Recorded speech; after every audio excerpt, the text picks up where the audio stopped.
ससुराल की बत्ती गुल। सीमा, मंजू, माधव, कृष्णा, कहाँ हो सबके सब? क्या है जी, क्यों शोर गुल मचा रखा है? आपका नाम मुरली है तो क्या पूरे दिन बजती रहोगे? देखो भाग्यवान, मैंने तुम्हें पहले भी कई बार समझाया है, एक बार और समझा देता हूँ। अपने नाम के साथ मजाक मुझे बर्दाश्त नहीं है। मेरा ये नाम मेरे पूज्य दादाजी ने रखा था और अपने नाम पर अभिमान है मुझे। खबरदार जो आज के बाद मेरे नाम को बिगाड़ने की कोशिश की। बोलिए ना बाबूजी, क्या बात है? माँ जी की तो आदत है बात बात पर मजाक करने की। आप क्यों उनकी बातों को अपने मन से लगाते हैं? आप हम लोगों को बुला रहे थे, बताइए क्या बात है? सही याद दिलाया तुमने। एक बात बताओ, इस घर में कोई पैसों का पेड़ लगाया है क्या तुम लोगों ने, जो मेरी जानकारी से बाहर है? क्या पापा बात बात पर पहलियाँ बुझाने लगता है? जो कहना है साफ साफ कहिए ना। पैसों का पेड़ कहीं होता है क्या जो हम उगा लेंगे?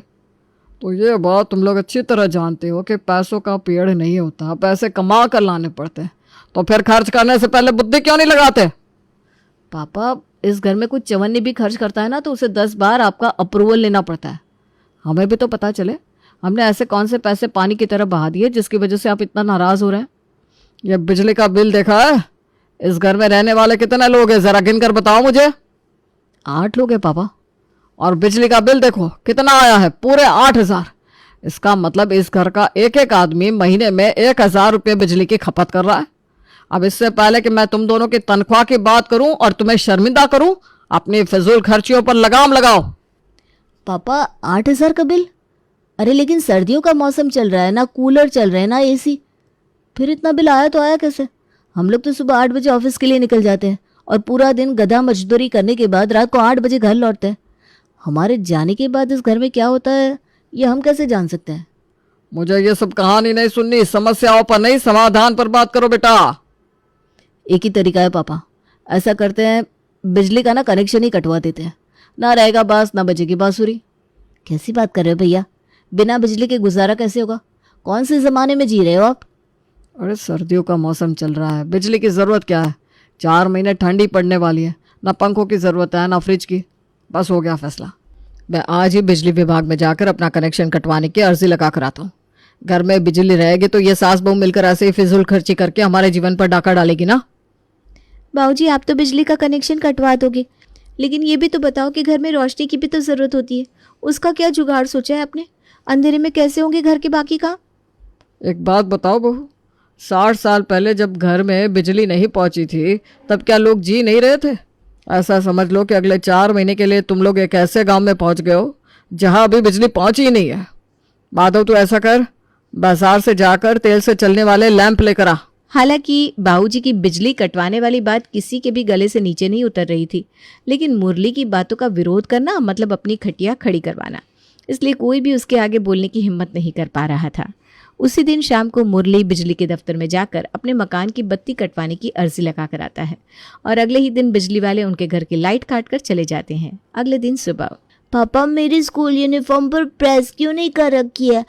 मैं ऐसी यूनिफॉर्म पहन के जाऊंगा तो स्कूल में फाइन भरना पड़ेगा। अरे बेटा, किसी को क्या पता चल रहा है कि तुम्हारी यूनिफॉर्म प्रेस है कि नहीं?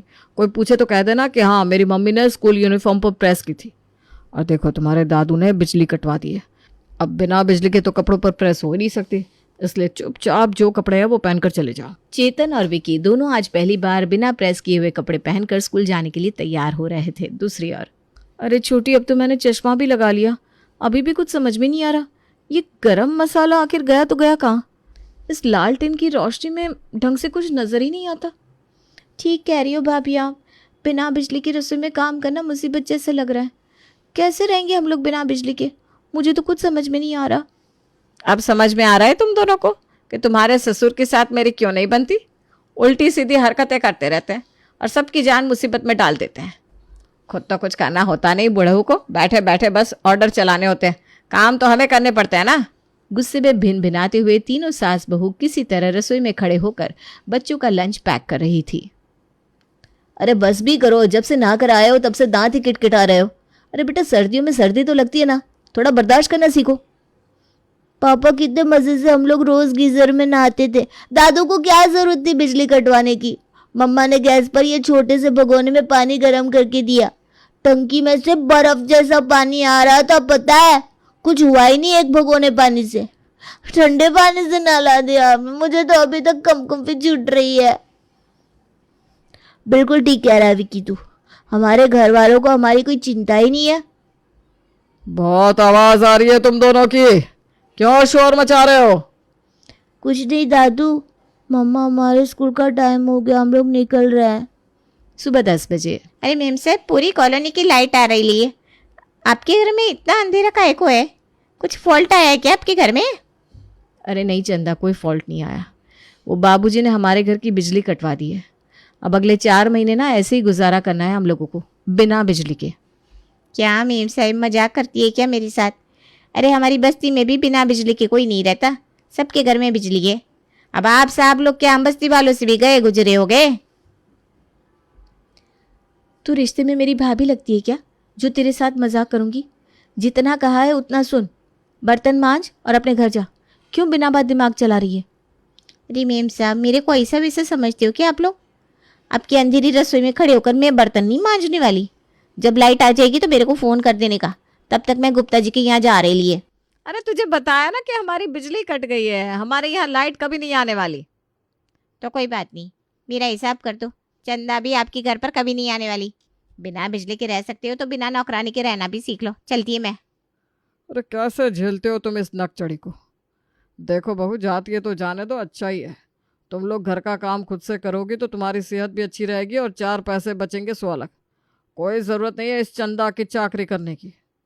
काम वाली के जाने के बाद घर की सारी जिम्मेदारी दोनों बहुओं के ऊपर आ गई थी। एक तो बिना लाइट के घर में कोई भी काम करना, वैसे ही एक बहुत बड़ा सर दर्द था। दोपहर के समय दोनों बच्चे स्कूल से घर लौट आए थे। चलो बच्चों, जल्दी से हाथ मुंह धो लो, फिर उसके बाद मैं खाना लगाती हूँ। माँ की बात सुनकर चेतन और विकी बाथरूम में जाकर फ्रेश होने लगते हैं। तभी चेतन की आवाज़ आती है। मम्मा, चाची, बाथरूम में पानी क्यों नहीं आ रहा? क्या हो रहा है इस घर में? चारों तरफ बिल्कुल अंधेरा है, नल में पानी भी नहीं है। कोई बताएगा मैं क्या करूं? अरे भाभी, ये तो हम में से किसी ने सोचा ही नहीं कि जब बिजली नहीं रहेगी तो टंकी कैसे भरेंगे, और जब तक टंकी में पानी नहीं भरेंगे तो नल में से पानी आएगा कैसे? ये तो बहुत बड़ी प्रॉब्लम होगी। अरे जाकर बताओ ना अपने ससुर को, भरकर लाए पड़ोसी के यहाँ से बाल्टी। इनको ही बहुत बिजली कटवाने का चस्का लगाता ना, हम क्यों ये मुसीबत झेले? दादी, आप दादू के साथ झगड़ा बाद में करना, पहले मुझे थोड़ा सा पानी दो। मैं यहाँ बाथरूम में बैठा हुआ हूँ। अरे बहू, रसोई में से थोड़ा पानी ले जाकर उसको बाथरूम में देकर आ। वो बेचारा बाथरूम से तो बाहर निकले, फिर करते हैं कुछ इंतजाम। इसमें इतना सोचने जैसी क्या बात है? घर में पानी नहीं है तो पड़ोसी किस दिन काम आएंगे?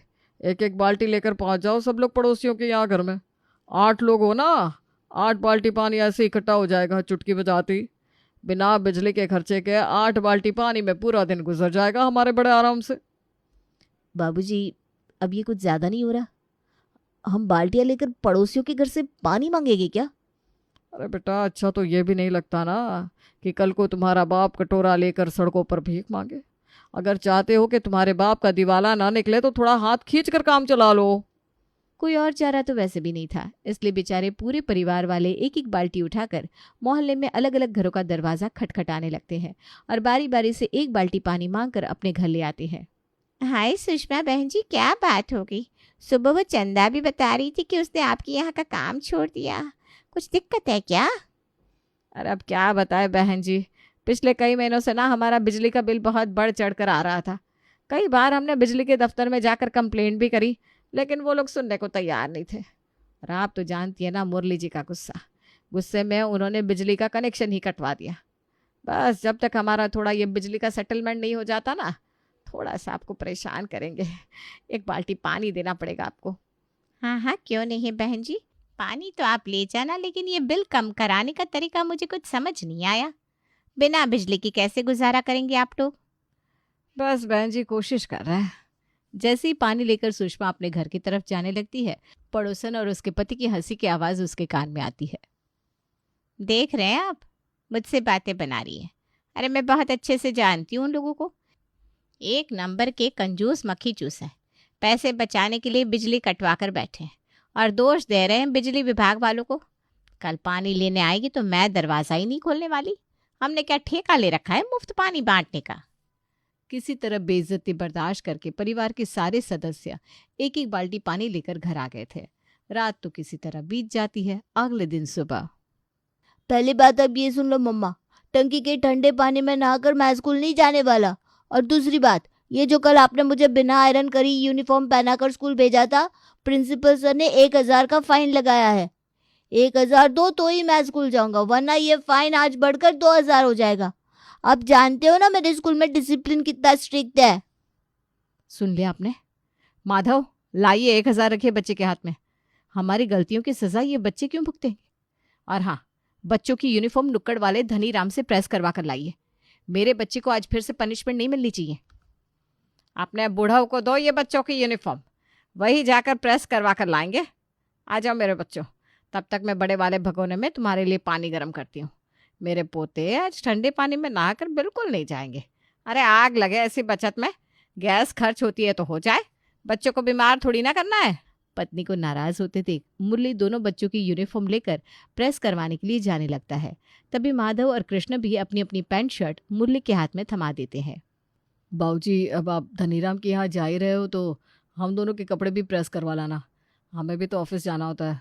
अब बिना प्रेस करे कपड़े तो पहनकर ऑफिस जाएंगे नहीं। मुरली सबके कपड़े लेकर प्रेस करने के लिए निकल पड़ता है। प्रेस करने के बाद कितने रुपए हुए? 80 रुपये हो गए बाबूजी।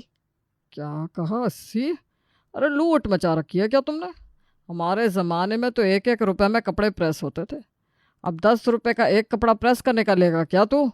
कौन से ज़माने की बात कर रहे हो बाबूजी? वो ज़माना तो कब का चला गया। मैं तो आपसे 10 ही ले रहा हूँ। वो नुक्कड़ वाले चाचा को जानते हो? 15 रुपये ले रहा है वो। सुबह सुबह काम का वक्त है, आप टाइम खराब मत करो, फटाफट पैसे दे दो।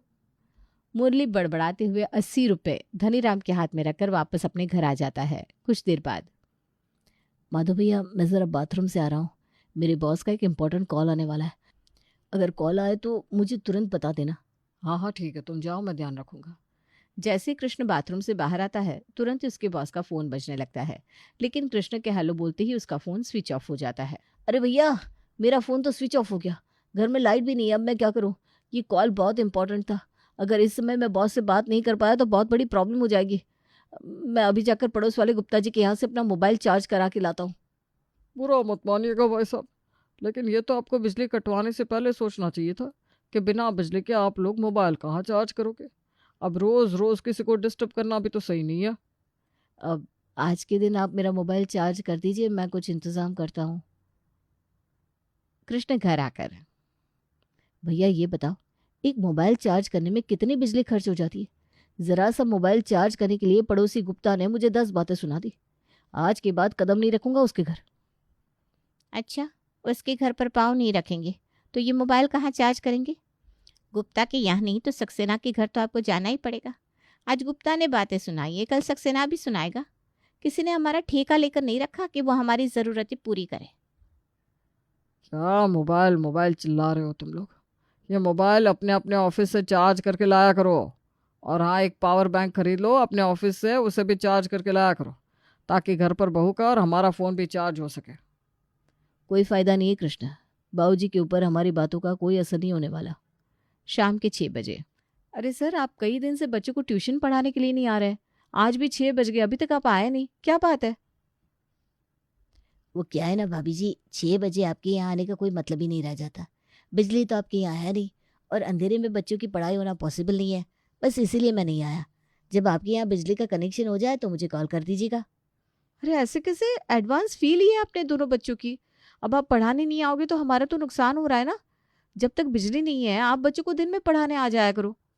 देखिए, 3 बजे बच्चों की स्कूल से छुट्टी होती है, उसके बाद मैं बिज़ी रहता हूँ। आपके बच्चों के अलावा और भी जगह मुझे ट्यूशन देनी होती है। हाँ, लेकिन अगर आप इतना इंसिस्ट कर रहे हो तो मैं 3 से 4 आने की कोशिश कर सकता हूँ, लेकिन उसके लिए बच्चों की फ़ीस डबल हो जाएगी। अभी आप 3000 रुपया पर स्टूडेंट दे रही है, फिर आपको 6000 देना पड़ेगा। अब 2 बच्चों का ट्यूशन छोड़ कर आऊँगा तो उनकी फ़ीस भी तो मुझे आपसे ही निकालनी पड़ेगी ना। अरे निकाल कर बाहर कर इस टीचर को। जानबूझकर मनमानी फीस वसूल रहा है। जो बच्चे ट्यूशन नहीं पढ़ते वो पास नहीं होते क्या? ससुर की बात सुनकर बहू फ़ोन रख देती है। मम्मी, ये क्या कर दिया आपने? अब मेरा ट्यूशन भी हटवा दोगे क्या? 1 हफ्ते में एग्ज़ाम शुरू हो रहे हैं, अगर मैं फ़ेल हो गया तो फिर मुझसे मत कहना। बच्चों की बात एकदम सही है भाभी। एग्ज़ाम सर पर है, ऐसे कैसे बच्चों का ट्यूशन हटवा दे। अगर बच्चे फेल हो गए तो उसकी जिम्मेदारी कौन लेगा। और हाँ, मैं तो बताना ही भूल गई कि गैस ख़त्म हो गई है। अब खाने का क्या करना है आप ही बता दीजिए बाबूजी, क्योंकि बिना बिजली के इंडक्शन तो चलेगा नहीं, और गैस वाले ने सुबह से पहले सिलेंडर देने से मना कर दिया है। पता नहीं क्या हाय मचा कर रखते हो पूरा दिन। अरे पड़ोसी किस दिन काम आएंगे। जाकर पड़ोसियों से मदद मांगो, उनकी गैस पर जाकर दाल चावल उबाल लो, कौन सी बहुत बड़ी बात है। थोड़ी बहुत समस्याओं का हल अपने दिमाग से भी निकाल लिया करो बहू। खबरदार जो किसी के घर दाल चावल उबालने गई तो। सोसाइटी में पहले ही 2 पैसे की इज्जत नहीं बची है हमारी, बिल्कुल भिखारी बनाकर रख दिया है। कोई ज़रूरत नहीं है किसी के घर जाने की। और आप अगर कल के कल बिजली का कनेक्शन नहीं जुड़वाते ना तो मुझसे बुरा कोई नहीं होगा। बहुत सुन ली मैंने आपकी मनमानी, लेकिन अब नहीं सुनूंगी। बच्चों की ट्यूशन हटवा दो, काम वाली को हटा दो, बच्चे बिना प्रेस किए कपड़े पहनकर स्कूल जा रहे हैं। अरे थोड़ा तो दिमाग लगाइए आप। सास की बात सुनकर दोनों बहू बच्चे सास के समर्थन में बोलने लगते हैं, क्योंकि बिना बिजली के लालटेन लेकर घर के काम निपटाना और पड़ोसियों के घर बाल्टी लेकर रोज रोज पानी मांगने में उनकी इज्जत की भी खूब फजीयत हो रही थी। तभी कृष्ण और माधव भी ऑफिस से घर आते हैं। बाबूजी यही चाहते थे ना आप। मेरे बॉस ने आज मुझे ये पावर बैंक चार्ज करने के लिए सबके सामने टोका। पूरे ऑफिस में खिल्ली उड़ी सो अलग। बस अब बहुत हो गया। पूरे परिवार को अपने खिलाफ होते देख अगले ही दिन मुरली प्रसाद बिजली के दफ्तर में बिजली का कनेक्शन जुड़वाने के लिए पहुंच जाता है। पहली बात तो ये है बाबूजी कि हम सरकारी कर्मचारी हैं, आपके नौकर नहीं है कि जब आपका मन करेगा तब बिजली का कनेक्शन लगवाएंगे, जब करेगा तब हटवाएंगे। अब अगर बिजली का कनेक्शन जुड़वाना है तो 10,000 टेबल पर रखिए, उसके बाद इलेक्ट्रिशियन यहाँ से ही लेगा। वरना जैसे इतने दिन से बिना बिजली के गुजारा कर रहे थे ना आगे भी करते रहिएगा। मरता क्या ना करता। मुरली प्रसाद चुपचाप 10,000 बिजली वाले के हाथ में रखता है और उसके बाद वो उनके घर में बिजली का कनेक्शन वापस से जोड़ देता है और इस तरह से लौट के बुद्धू घर को ही आ जाते हैं।